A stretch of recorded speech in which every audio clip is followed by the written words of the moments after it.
Hello everyone, welcome another video. मेरे प्यारे साथियों, आज आप सभी के लिए बहुत ही लेटेस्ट वीडियो में लेकर आया हूं और ये वीडियो बहुत ही डिमांडेबल थी, बहुत लोगों के लिए सॉल्यूशन भी होगा। साथियों, आजकल हम सभी लोग जो याद करना होता है तो याद तो कर लेते हैं, बट जो न्यूमेरिकल्स होते हैं हमारे साइंस के अंदर, जो फिजिक्स के अंदर होते हैं, उन न्यूमेरिकल को सॉल्व कैसे किया जाए, इसमें बहुत सारी दिक्कतें आती हैं। खासकर इसमें उन बच्चों को आता है जो कि मैथ्स नहीं पढ़ते हैं, जैसे खासकर गर्ल्स को आता है, या जो बच्चे मैथ में कमज़ोर होते हैं, उनके लिए क्या सॉल्यूशन होगा, और जो सभी बच्चों के लिए सॉल्यूशन होगा वो भी उन्हीं के लिए सॉल्यूशन होगा। तो चलिए इस वीडियो में मैं बात करूंगा कि आप लोग अपने आंकिक प्रश्न को कैसे हल कर पाएंगे। आंकिक प्रश्न को हल करने से पहले साथियों कुछ महत्वपूर्ण बिंदु हैं जो आपको जानना बहुत ही जरूरी है। अगर आप इन चीज़ों को नहीं जान पाएंगे तो आप आंकिक प्रश्न को नहीं हल कर पाएंगे।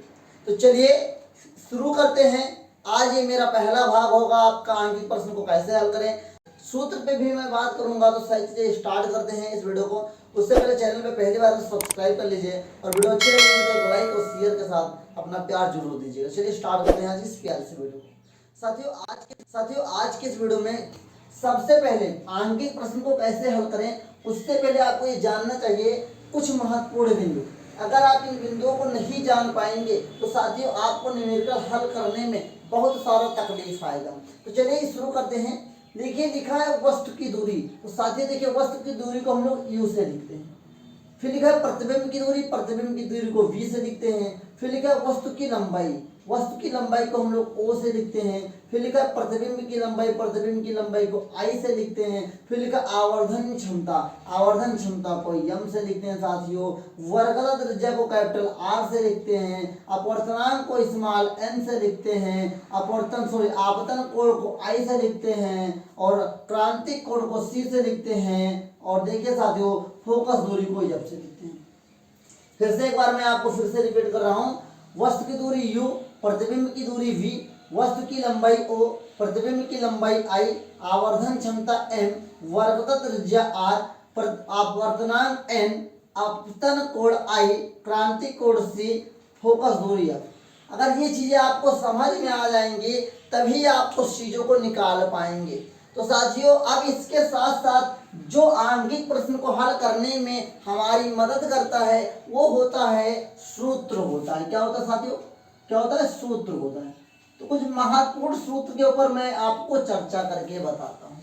माना आपके पास वर्गता त्रिज्या है और फोकस दूरी निकालना है, तब क्या सूत्र लगेगा? तब लगेगा साथियों F=R/2।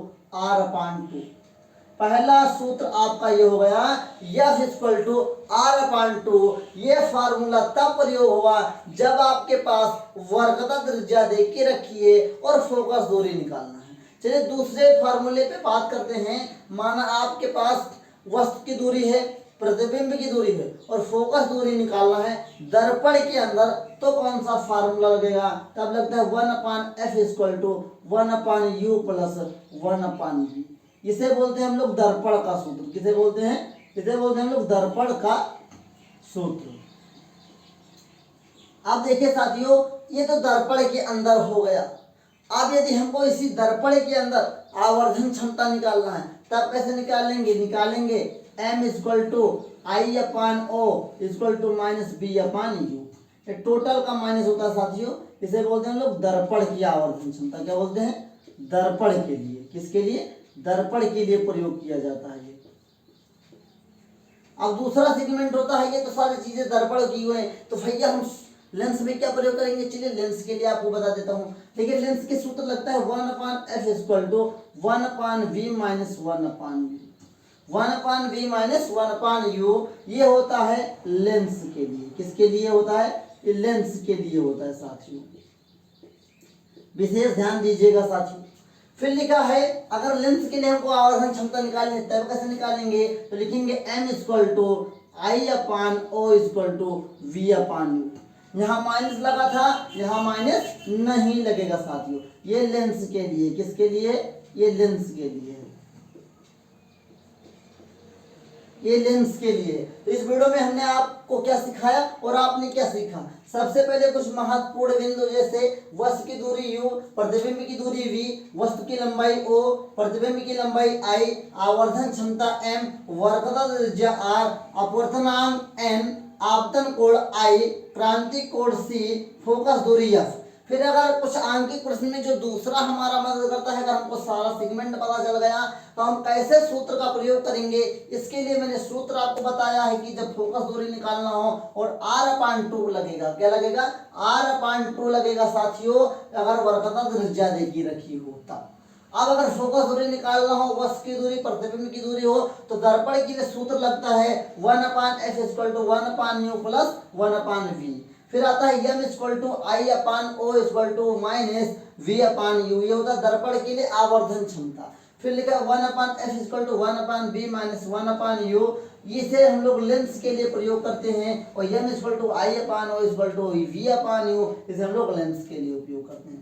साथियों ये चीजें आपको समझ में आई तो लिखिएगा कमेंट में हाँ, और अगर आपको वीडियो अच्छी लग रही हो तो कमेंट में कर दीजिए एक प्यारा सा सुनहरा सा कमेंट। और साथियों कुछ महत्वपूर्ण बिंदु में विद्यार्थी असमंजस में पड़े होते हैं कि जो अवतल लेंस होता है या जो अवतल दर्पण होता है या उत्तल दर्पण होता है उसमें कौन सा मान किस में होता है।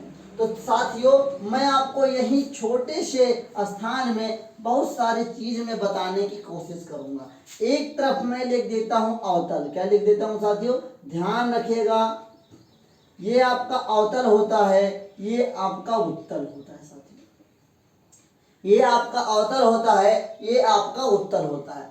अवतल में सारा चीज जितना भी मान होगा माइनस में होता है, मतलब यफ क्या होगा, माइनस में होगा, यू किस में होगा, माइनस में होगा, वी किस में होगा, माइनस में होगा। लेकिन उत्तल दर्पण में ध्यान रखिए यफ होता है प्लस में, यू होता है माइनस में, वी होता है प्लस में। ये चीजें आप लोग ध्यान रखिएगा मेरे प्यारे साथियों, ये चीजें आपके लिए बहुत मदद करेंगी। तो चलिए आपको मैं आगे अब आप देख पा रहे होंगे अवतल के लिए क्या होता है, सारी चीजें क्या होती हैं, चाहे फोकस दूरी हो, चाहे वस्तु की दूरी हो, चाहे प्रतिबिंब की दूरी हो, ये तीनों चीजों ऋणात्मक होती हैं। जबकि उत्तल दर्पण में केवल वस्तु की दूरी या उत्तल लेंस में केवल वस्तु की दूरी क्या होता है, ऋणात्मक होता है। लेकिन अगर एक चीज ध्यान रखेंगे, मतलब एक चीज कॉन्सेप्ट निकलता है कि जो वस्तु की दूरी u होता है वो हमेशा ऋणात्मक लिया जाता है। तो साथियों आई होप अभी तक आपको सारी चीजें समझ में आ रही होंगी। और जो ये आंकिक प्रश्न को कैसे हल करें इसका पार्ट फर्स्ट था, ये आपको भी पसंद आया होगा। नेक्स्ट पार्ट में मैं इस पे आधारित कम से कम 2 से 4 न्यूमेरिकल आपके पास प्रस्तुत करूंगा और उसे हल करके भी दिखाऊंगा, जिससे आपको आपका कॉन्फिडेंस लेवल ऊंचा हो और अपने आंकिक प्रश्न को हल कर पाएं। तो ऐसे ही वीडियो को देखने के लिए चैनल को सब्सक्राइब कर लीजिए, डिस्क्रिप्शन बॉक्स में फेसबुक पेज का लिंक दिया उसे फॉलो कर लीजिए और नेक्स्ट वीडियो के लिए नोटिफिकेशन बेल को जरूर ऑन कीजिए। चलिए मिलते हैं एक नए पार्ट में, तब तक के लिए जय हिंद, वंदे मातरम।